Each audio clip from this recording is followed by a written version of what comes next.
today. UFC 318 is in the books, and Dustin the Diamond Poirier has retired. The BMF Championship has been retained. The eraser Paulo Costa is back. And Kevin Holland versus D-Rod could possibly be a Fight of the Year candidate. All of this and more on today's episode of Matter of Fact MMA. What's up? What's happening? Let's go. What's up, guys? We right back at it. We right back with it. It's your boy Matt, and we are here to talk about three of my favorite fights on UFC 318, which I think was an outstanding card. You know, more decisions than I wanted, more decisions than I care for, you know what I'm saying? But at the same time, I'll roll with it. Because the three fights I'm going to talk about, the main event, Dustin the Diamond Poirier challenged Max Holloway for the BMF Championship and loses. Also, the co-main event, Roman Kopylov stepping in the octagon with Paulo Costa. Paulo Costa goes out there, does his thing. The eraser's back. He gets the win. And we also have Kevin Holland versus D-Rod, Daniel Rodriguez, in an outstanding fight in which D-Rod goes home with the decision win. Let's get into it. The main event, Max Bless Holloway retains the BMF Championship against Dustin the Diamond Poirier in his retirement fight. Outstanding fight. I will say that the Dustin walkout was emotional, but I kind of thought it was going to be more emotional than what it actually was. And I think it really would have helped, and I don't know what the deal was. I don't know if it was the UFC. I don't know if it was Lil Wayne. I don't know, but I think it would have helped if Lil Wayne actually could have performed him into the octagon to help you really nail the emotion. But it kind of felt like something was missing on that walkout. You know, as a Dustin Poirier fan, I felt like the walkout was going to hit more. It was going to be a little bit more emotional, but it didn't really have that. Nevertheless, kudos to them for allowing Lil Wayne to at least walk him to the octagon. That was cool. Kudos to them for allowing Lil Wayne to put the BMF Championship around the winner. That was all right. It is what it is. It would have meant more if Dustin would have won, of course. But, I mean, like even Weezy kind of had that look like, I got to do this, but I don't really want to do this, but they told me I got to do this. And I felt that. That was cool. I actually felt a little bit more emotional about Max Holloway's walkout, because this is after a devastating knockout from Ilia Topuria, which I felt like was kind of ignored going into this fight. And I felt a little bit more emotional about that, especially when it finally hit his, his iconic walkout, him being, native from Hawaii. It just put you in your feels, especially because I think it really did mean a lot to Max. Not only was it Dustin's last fight, and he was kind of chosen for Dustin's last fight, but I think it meant a lot to him to go out there to feel like a champion again, even though it's a BMF championship, which is arguable that it's a championship. I think it felt bigger to him to go out there as a champion again, to put something on the line and to show I still got this after this devastating knockout loss to Topuria, right? Great fight, bro. Outstanding fight. I'm going to be real. I feel like in the first round, when Dustin got dropped, I feel like Max let him off the hook.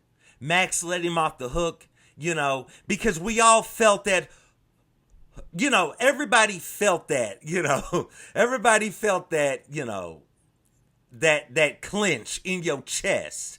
When Dustin got knocked down in the first round, everybody bit their knuckle and was just like, no. Don't let it end like this. Nah, not Dustin, you know what I'm saying? But at the same time, I feel like Max let him off the hook. I felt like Max could have kept him down, bashed his brains out, and it would have been over, you know what I mean? But I guess you could say kudos to Max Holloway for just believing in himself, standing, that he was going to get the job done regardless. And get the job done, he did. I definitely felt like, of course, he deserved that win. I felt like Dustin had a really good showing for himself because, of course, he dropped GOAT Chin Max Holloway, which, the GOAT Chin is gone. We'll have to have a funeral or burial for Max Holloway's chin. Because, his chin is not gone. It's still there. But the GOAT chin that Max Holloway once possessed is gone. So we'll play a little taps in the background for that. We'll light one up and pull one out for that. You know what I mean? But at the same time, shout out to Max Holloway. Shout out to Dustin Poirier. Dustin definitely had moments where he had Max slightly on the back foot and, dropped him and everything, bro. Dustin looked solid, but you could tell there was a step missing from Dustin, and I'm kind of glad that this is the end of his career, at least in the octagon. And that's outstanding. It's good to see a dude that made his money. The UFC let him go out on top.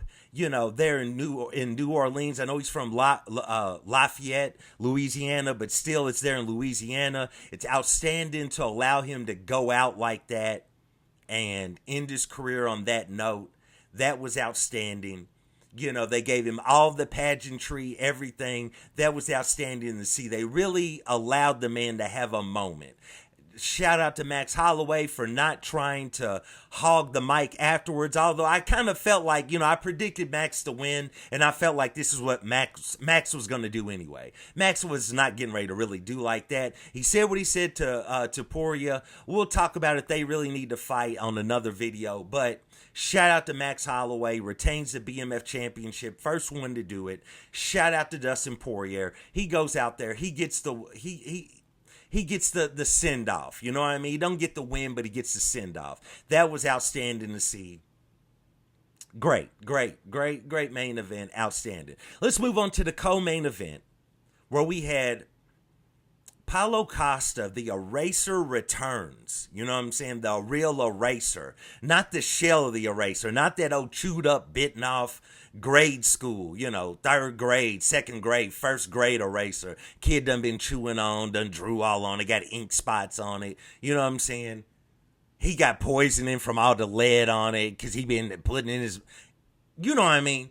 Nevertheless, bro, Paulo Costa goes out there and defeats Kopylov. And I don't think a lot of people saw that coming because I don't think a lot of people knew that the eraser was still in there. But Paulo Costa snuck a baseball bat into the octagon, in which was his leg, in the form of these body kicks that he kept landing on Kopylov over and over again, and Kopylov didn't know how to deal with it. And then when he thought he knew how to deal with it, Paulo Costa went out there and did his thing on the feet with his hands, like the old eraser of Paulo Costa. And it was outstanding to see, bro. So shout out to him. He makes a comeback. He said what he said about Chimaev. They've been chirping back and forth. He's, outstanding move to bring that up, bring up the DMs from the wife and all that. I don't know what's going on all right there. With Paulo Costa, you never know what is played up, what's real, what's fake. I don't know. I think that plays into him. I think him doing the wild stemming, shaking things at the press conference played into his win. I kind of think Kopylov and his team might have thought, this dude's off his rocker. We're going to go in and make quick work of him and short work of him. And I felt like when they got in there, that's what they thought was going to happen. And the eraser showed up, and Kopylov did not have an answer for this version of Paulo Costa. And so you don't know what's real and what's fake with the man, but outstanding on him for the Chimaev call out. Because if Chimaev beats Dricus du Plessis, which I don't see him doing, shout out to Still Knox, Dricus du Plessis. Nevertheless, if he wins, they'll probably do a rematch with Dricus. It gives, Paulo Costa time to fight somebody else, get another win under his belt, and then maybe get that fight. And if Chimaev loses, that might be his very next fight. So shout out to him. That was outstanding to see. Let's move on. Let's talk about Big Mouth. Kevin Holland goes out there and takes a L to Daniel Rodriguez, D-Rod. I did not see that coming either, bro. And I wasn't seeing a lot of people picking D-Rod, and that's no disrespect to him, because, I mean, he's had moments in his career. But after that last Kevin Holland we saw in the octagon at 170, who saw that happening? You know? But I felt like in watching the weigh-in with Kevin Holland, like the actual weigh-in, not the ceremonial, I didn't feel like Kevin Holland, his body didn't really look as dialed in as he did in the previous fight. And I know it's a wild statement. It is wild. It's diabolical. It's a lot of things. But just, you know, a lot of the time you see enough weigh-ins, you can tell when a fighter's really dialed in and he's ready by the look of him, right, in the weigh-in. And I felt like Kevin Holland didn't have that same look. When he walked to the octagon, he didn't have the same feel. I mean, he's fighting in New Orleans. You feel like this would be a place that Kevin Holland would shine and have that star quality coming to the octagon and starting the fight. And he didn't have that like he had in his last fight. He just didn't have that. So I don't know what was going on. I don't know if the weight cut was tougher. I'm not really sure. But you know, Kevin Holland, bro, he still got that chin on him. You know, he can get dropped, but that dude is never out of the fight. You got to finish him. I don't know why D-Rod wouldn't stand up after he had dropped Kevin, like his corner kept yelling at him. He just stayed on top of him. If he would have if he would have stood up and the referee had to stand up Kevin, I believe he would have knocked him out and it would have been a wrap. So that's more on D-Rod, you know, get your fight IQ up. I'm not telling him that, of course, me telling D-Rod anything. I'm not. I'm just saying, I think he could have finished him. Nevertheless, outstanding fight, back and forth. It went to the ground. We had Darces thrown, Darkman chokes. It was outstanding, bro. Great fight.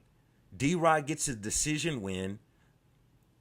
I believe he definitely did enough to win the fight, and that's what it is, bro. So shout out to them. Shout out to all three of those fights, all 6 men involved in that. It was outstanding. It was a great stretch, a great one. Shout out to Patricio Pitbull, goes out there. He's back in the win column. I didn't necessarily see that after his first octagon performance, so shout out on him. You know, there's a few other fights that, you know, I might tap back into in a later video, but more power on all of them, man. It was a pretty good card, you know, to be a retirement card, you know, for Dustin Poirier. Outstanding fights. Good deal, man. So, nevertheless, man, I'll be right back with y'all. We might cover a few more of these fights. Let me know what you thought about the 3 fights I covered on here, especially what you thought about the main event. Any moments you really feel like need to be highlighted about the Diamond Dustin Poirier and his retirement. Please let me know. And once again, I do want to thank you guys for joining me for another episode of Matter of Fact MMA. And I'll check you next time. Peace.